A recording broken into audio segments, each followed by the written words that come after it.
கிறிஸ்துவுக்குள் மிகவும் பிரியமானவர்களே, உபாகமம் 28ஆம் அதிகாரம் 1ஆம் வசனம் இப்படியாக கூறுகிறது, கர்த்தர் உன்னை மேன்மையாக வைப்பார் என்று. அநேக சூழ்நிலைகளில் இந்த வார்த்தைகளை நாம் கேட்கும் பொழுது நாம் என்னை கர்த்தர் மேன்மையாக வைப்பார் என்று சொல்லி நாம் மகிழ்ச்சி அடைவதுண்டு. சில வேளைகளிலே விசுவாசம் நமக்கு குறைவாக இருக்கும் பொழுது, ஆம், இதுவரை என் வாழ்க்கையில் ஒன்றும் நடக்கவில்லை, இனிமேல் என் வாழ்க்கையில் என்ன நடந்துவிடப் போகிறது என்று நாம் நினைக்கக்கூடும். பொதுவாக நாம் இந்த வசனத்தை, வேத வசனத்தை கேட்கும் பொழுது நம்முடைய சிந்தனை அப்படித்தான் மேன்மையை பற்றி இருக்கும். ஆனாலும் இந்த நாளிலும் தேவாதி தேவன் என்னை இந்த வசனத்தில் உள்ள இன்னொரு வார்த்தைக்கு நேராக என்னுடைய கவனத்தை திசை திருப்பினார். ஆம், அந்த வார்த்தை கர்த்தர் என்பது. கர்த்தர் உன்னை மேன்மையாக வைப்பார் என்று வசனம் சொல்லுகிறது. இதிலே நாம் அநேக சூழ்நிலைகளிலே நாம் இந்த கர்த்தர் என்பதை கவனிக்க தவறிவிடுகிறோம். ஆம், சற்று யோசித்து பாருங்கள். நம்மை தவிர வேறு யார் நாம் மேன்மையாக இருக்க வேண்டும் என்று விரும்புவார்கள்? உங்களுடைய வாழ்க்கையில நீங்கள் யோசித்து பாருங்கள். நம்முடைய பெற்றோர், தாய் தகப்பன், நம்மை பெற்றெடுத்தவர்கள், அவர்கள் நம்மை மேன்மையாக வைக்க விரும்புவார்களா? அதுவும் சந்தேகம்தான்.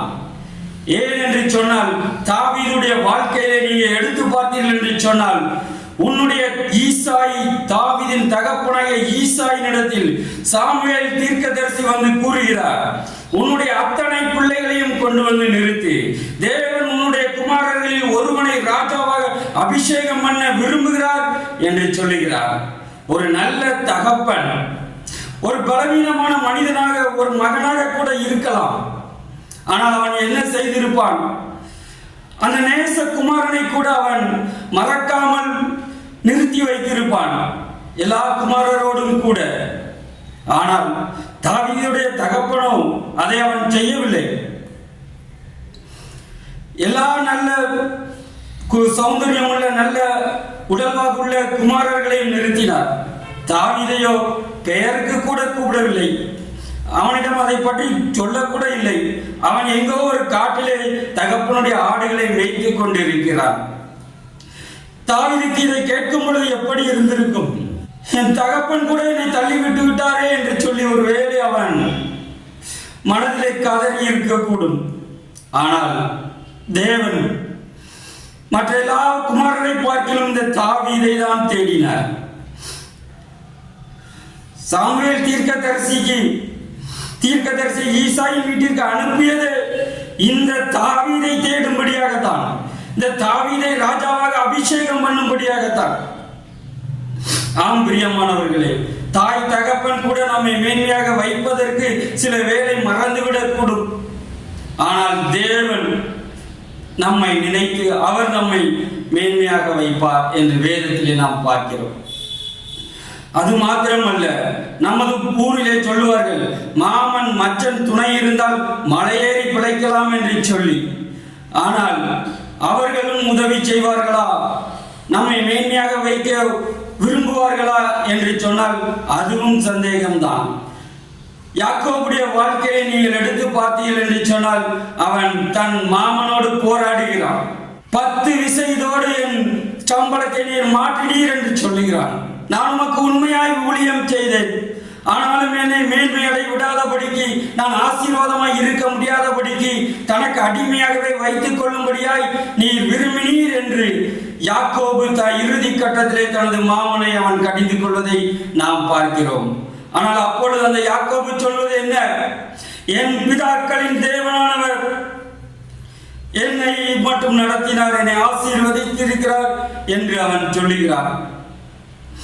ஆம் பிரியமானவர்களே, மனிதர்கள் நம்மை கைவிட்டு விடுவார்கள், மேன்மையாக வைக்க விரும்ப மாட்டார்கள். நம்மை அடிமைப்படுத்த மாத்திரம்தான் அவர்கள் விரும்புவார்கள். தனக்கு கீழானவர்களாக நம்மை வைத்து நம்மை வேதனைப்படுத்துவதுதான் அவர்களுடைய சுபாவம். ஒருவேளை நம்முடைய சகோதரர்கள் நமக்கு உதவி செய்வார்களா என்று பார்த்தோம் என்று சொன்னால், யோசேப்புடைய வாழ்க்கையிலும் கூட அது நடக்கவில்லை. உன்னை எங்களுக்கு அதிகாரியாக வைத்தார்களோ என்று சொல்லி அவனை குழியில் இறக்கி அவனை கொன்று போடுவதற்கு, அழிப்பதற்கு தான் அவர்கள் முயற்சி செய்தார்கள். ஆனால் அதன் மத்தியிலும் தேவன் அவனை காப்பாற்றி எகிப்து தேசம் முழுமைக்கும் அவனை அதிகாரியாக மேன்மையாக வைத்தார். அவன் எகிப்தின் அரசன் சொல்லும் பொழுது, உன் அனுமதி இல்லாமல் எகிப்தில் ஒருவர் கூட தன் நாவை அசைக்க கூடாது என்று சொல். எவ்வளவு ஒரு பெரிய ஒரு மேன்மை! தன் சகோதரர்கள் அவனை தள்ளி குழியில் தள்ளி அழிக்க நினைத்த அந்த யோசேப்பு தங்களை விட மேன்மையாக வைக்க விரும்பாமல், மேன்மையாகி விடக் கூடாது, இவனை அழித்து விட வேண்டும் என்று சொல்லி அவனை அழிக்க நினைத்தவர்கள் மத்தியில் அவர்கள் தலை குனிந்து வணங்கும்படி தேவன் அவனுக்கு உதவி செய்தார். ஆம் பிரியமானவர்களே, இந்த நாளிலும் கூட கர்த்தர் தான் நம்மை உயர்த்த முடியும். சிநேகிதர்கள் சில வேளைகளில் அவர்களும் நம்மை விட்டு விலகி விடுவார்கள். யோபு எவ்வளவோ உத்தமனாய் வாழ்ந்தான். ஆனால் அவனுடைய 3 சிநேகிதர்கள் வந்து ஒரு ஆறுதல் கூட இல்லாமல் அவனை குற்றம் சுமத்துகிறார்கள், அபாண்டமான பழிகளை சுமத்துகிறார்கள். யோபின் புஸ்தகத்தை வாசித்து பார்த்தோம் என்று சொன்னால், இல்லாத அவன் செய்யாத எத்தனையோ குற்றத்தை அவர்கள் பார்த்திருக்க வாய்ப்பே இல்லை. ஆனால் அவன் செய்தது போல் அவனை குற்றம் சுமத்துகிறார்கள். ஆம் பிரியமானவர்களே, இந்த பூமியிலே, இந்த உலகத்திலே நம்மை மேன்மையாக வைக்க ஒருவரும் உதவி செய்ய மாட்டார்கள், ஒருவரும் விரும்பவும் மாட்டார்கள். ஆனால் ஒரே ஒருவர் இருக்கிறார், உனக்காய் வழக்காட, உன்னை மேன்மைப்படுத்தும்படியாய், உனக்காய் கரிசனையோடு உன் மீது அன்பு கூர்ந்து உன்னை வாழ வைக்க வேண்டும் என்று சொல்லி, உன்னை மகிமையாய் உயர்த்த வேண்டும் என்று சொல்லி ஒரே ஒருவர் இருக்கிறார். அவர்தான் நம்முடைய பிதாவாகிய தேவனும் அவருடைய குமாரனாகிய இயேசு கிறிஸ்துவும். ஆனால் உபத்திரவம் வரும் பொழுது நாம் என்ன செய்கிறோம்? மனிதர்களை தேடி ஓடுகிறோம். அந்த தேடி ஓடும் பொழுது அவர்களுடைய ஆறுதலுக்காய், அவர்களுடைய உதவிக்காய் நாம் மனிதர்களை தேடி ஓடுகிறோம். அதைத்தான் நீதிமொழிகள் 19ஆம் அதிகாரம் 7ஆம் வசனத்திலே நாம் பார்க்கிறோம். தரித்திரனை அவனுடைய சகோதரர் எல்லாரும் பகைக்கிறார்களே, எத்தனை அதிகமாய் அவன் சிநேகிதர் அவனுக்கு தூரமாவார்கள். அவர்களுடைய வார்த்தைகளை அவன் நாடுகிறான், அவைகளோ வெறும் வார்த்தைகளே. ஆம் பிரியமானவர்களே, உபத்திரவம் வரும் பொழுது நாம் நம்மளுடைய உறவினர்களிடம் ஓடி செல்லுகிறோம், நம்மளுடைய நண்பர்களிடம் ஓடி செல்லுகிறோம். ஆனால் அவர்கள் செய்வது என்ன? நான் உனக்கு உதவி செய்கிறேன், நான் உனக்கு உதவி செய்கிறேன், நான் உன்னை வாழ வைக்கிறேன், நான் உனக்கு நன்மை செய்கிறேன் என்று வெறும் வார்த்தைகளால் கூறிவிட்டு அதற்கு அப்புறம் நம்மை மறந்து விடுவார்கள். வேதத்திலே அநேக சம்பவங்களை கூட நாம் அப்படி பார்க்கிறோம். ஏதோ ஒரு சிலர் நமக்கு உதவி செய்வார்கள். அந்த உதவியும் எப்படிப்பட்ட உதவி? அவர்களுக்கு கீழாக நாம் இருக்கும்படியாகத்தான் ஒரு உதவி செய்வார்கள். அவர்களை காட்டிலும் நாம் மேலாக போகும்படியாக ஒரு உதவி தேவைப்படும் என்று சொன்னால் அதை அவர்கள் ஒரு நாளும் அவர்கள் செய்ய மாட்டார்கள். ஆம் பிரியமானவர்களே, இதுதான் உலக நியதி, இதுதான் உலக மக்களின் சுபாவம். நாம் ஆனால் உபத்திரவ நேரத்திலே அந்த வெறும் வார்த்தைகளை கேட்பதற்காய் துடியாய் துடித்து ஓடிக்கொண்டிருக்கிறோம். ஆனால் தேவாதி தேவன் உங்களையும் என்னையும் படைத்த, நீங்கள் நன்றாய் வாழ வேண்டும், உயர்ந்திருக்க வேண்டும், மகிழ்ச்சியாய் இருக்க வேண்டும், மகிமையாய் இருக்க வேண்டும், மேன்மையாக இருக்க வேண்டும் என்று விரும்புகிற தேவாதி தேவன் என்ன கூறுகிறார் தெரியுமா? அதைத்தான் அந்த உபாகமம் 28ஆம் அதிகாரம் 1ஆம் வசனத்திலே நாம் இப்படியாக வாசிக்கிறோம். இன்று நான் உனக்கு விதிக்கிற உன் தேவனாகிய கர்த்தருடைய கட்டளைகளின் படியெல்லாம் செய்ய நீ கவனமாய் இருக்கும்படி அவர் சத்தத்திற்கு உண்மையாய் செவி கொடுப்பாயானால் உன் தேவனாகிய கர்த்தர் பூமியில் உள்ள சகல ஜாதிகளிலும் உன்னை மேன்மையாக வைப்பார். ஆம் பிரியமானவர்களே, அவருடைய சத்தத்திற்கு, ஒரு மனிதனுடைய சத்தத்திற்கு அல்ல, உனக்கு விரோதமாய் எழும்புகிற மனிதனுடைய சத்தத்திற்கு அல்ல, உன்னை மேன்மையாக வைக்க விரும்பாத மனிதனுடைய பெற்றோருக்கு, உற்றார் உறவினர்களுக்கு, நண்பர்களின் சத்தத்திற்கு அல்ல, உன் தேவனாகிய கர்த்தர் உன்னை மேன்மையாக வைக்க விரும்புகிற உன் தேவனாகிய கர்த்தருடைய சத்தத்திற்கு நீ செவி கொடுக்க வேண்டும் என்று தேவாதி தேவன் சொல்லுகிறார். இந்த உபத்திரவத்திலே நாம் அவரை தேட வேண்டும். தேவாதி தேவனுடைய கால்களை இறுக பற்றி பிடிக்க வேண்டும்.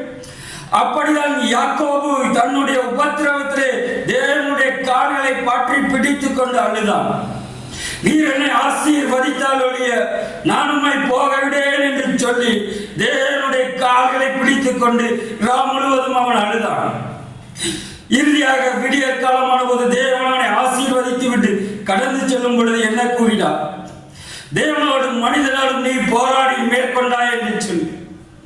ஆம் பிரியமானவர்களே, இந்த நாளிலும் கூட நாம் உபதவிக்காய் மேன்மையாக வைக்க வேண்டும், வாழ வேண்டும் என்று சொல்லி கால்களை பாட்டி பிடித்துக் கொண்டு அழுவதற்கு ஒரு மனிதனுடைய கால்கள் தேவைப்படுவதில்லை.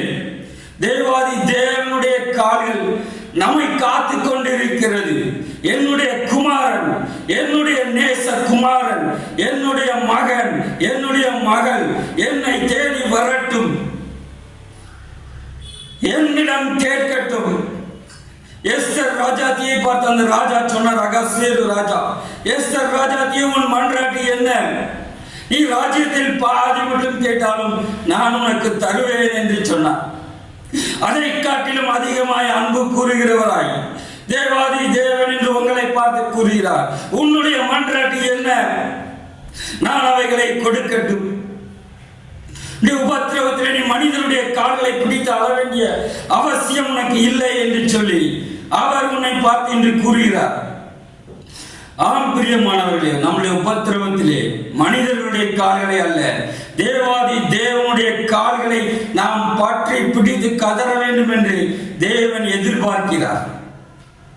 ஒரு விஷயம், நான் வாகனத்திலே நான் இருசக்கர வாகனத்தை ஓட்டிக்கொண்டு சென்று கொண்டிருக்கும் பொழுது என்னுடைய இருதயத்திற்குள் இப்படியாக ஆவிலே ஒரு சிந்தனை உருவாக்கி கொண்டிருந்தது. ஆம், இப்பொழுது திடீரென்று தேவாதி தேவனாகிய கடவுள் நமது முன்பதாக வந்துவிட்டால் நான் என்ன செய்வேன் என்று சொல்லி என் மனது எனக்குள்ளாக ஒரு கேள்வியை எழுப்புகிறது. அப்பொழுது என்னுடைய இருதயத்தில் இருந்து வந்த ஒரு பதில் இதுதான், நேர தேவனுடைய கால்களை பற்றி பிடித்துக் கொள்வேன், அவர் எங்கும் அசைய முடியாதபடி இருந்து கதறி யாக்கோபை போல கதறி அழுவேன். என் உபத்திரவத்தை நீர் மாற்றாமல் உம்மை எங்கும் நான் போக விடுவதில்லை என்று சொல்லி நான் கதறி அழுவேன் என்று சொல்லி அவருடைய பாதத்தை பிடித்துக் கொள்வேன், கதறி அழுவேன் என்று என்னுடைய இருதயம் அந்த கேள்விக்கு பதிலை கொடுத்து கொண்டிருந்தது. ஆம் பிரியமானவர்களே, அநேக சூழ்நிலை நாம் உபத்திரவப்படுகிற வேளையிலே நாம் அப்படியாக தேவன் நமக்கு முன்பதாகத்தான் இருக்கிறார். அவர் நம்மை விட்டு எங்கும் அவர் செல்லவில்லை, நம்மை சுற்றிலும் உலாவிக் கொண்டிருக்கிறார். அவருடைய சமூகத்திலே நாம் விழுந்து அவருடைய பாதத்தை பற்றி பிடித்து கதறிக்கொள்வோம். சங்கீதம் 119 அதிகாரம் 49, 50 வசனத்திலே தாவீதும் இப்படியாய்தான் அவர் கூறுகிறார், நீர் என்னை நம்ப பண்ணின வசனத்தை உமது அடியேனுக்காக நினைத்தருளும், அதுவே என் சிறுமையில் எனக்கு ஆறுதல், உம்முடைய வாக்கு என்னை உயிர்ப்பித்தது என்று.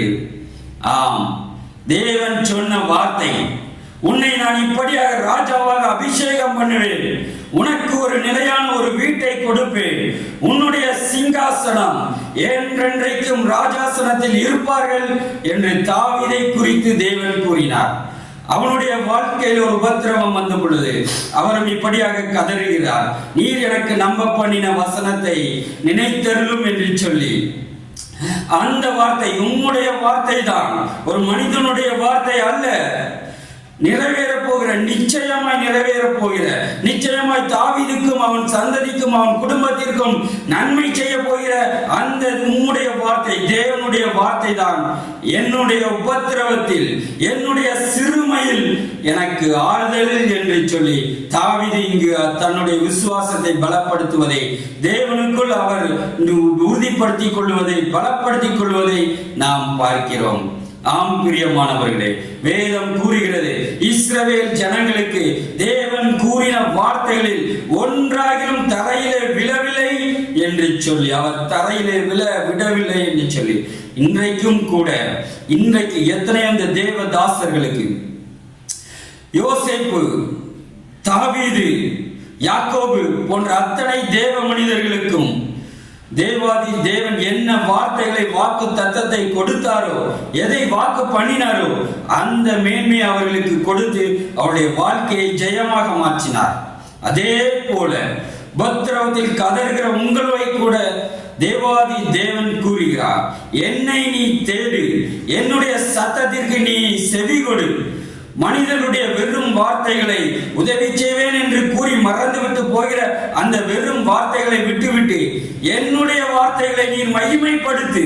இந்த தாவீதை போல அதுவே என் ஆறுதல், நீ எனக்கு நம்ப பண்ணின வாக்கு தத்தத்தை நிறைவேற்றும் என்று சொல்லி தேவனை நோக்கி நீங்கள் கதறும் பொழுது தேவாதி தேவன் இறங்கி வந்து இஸ்ரவேல் ஜனங்களை விடுவித்து தம்முடைய நல் வார்த்தைகளை எல்லாம் நிறைவேற்றினது போல இன்றைக்கு உங்களுடைய வாழ்க்கையிலும் தம்முடைய நல் வார்த்தைகளை நிறைவேற்ற வாஞ்சையுள்ளவர்களாய் இருக்கிறார். நாமோ வெறும் வார்த்தைகளால் மனிதனுடைய வார்த்தையை தேடாமல் நம்மை மேன்மையாக வைக்கிற தேவாதி தேவனுடைய வார்த்தைகளுக்கு செவி கொடுத்து அவருடைய சமூகத்தை நாம் நித்தமும் தேடி அவருடைய வாக்குத்தத்தத்தை நாம் மகிமைப்படுத்தி அவர் நமக்கு வைத்திருக்கிற நன்மையை ஆசீர்வாதத்தை மேன்மையையும் பெற்றுக்கொள்ளும்படியாய் தேவன் அழைக்கிறார்.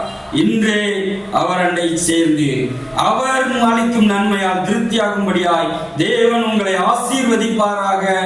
ஆமென், ஆமென்.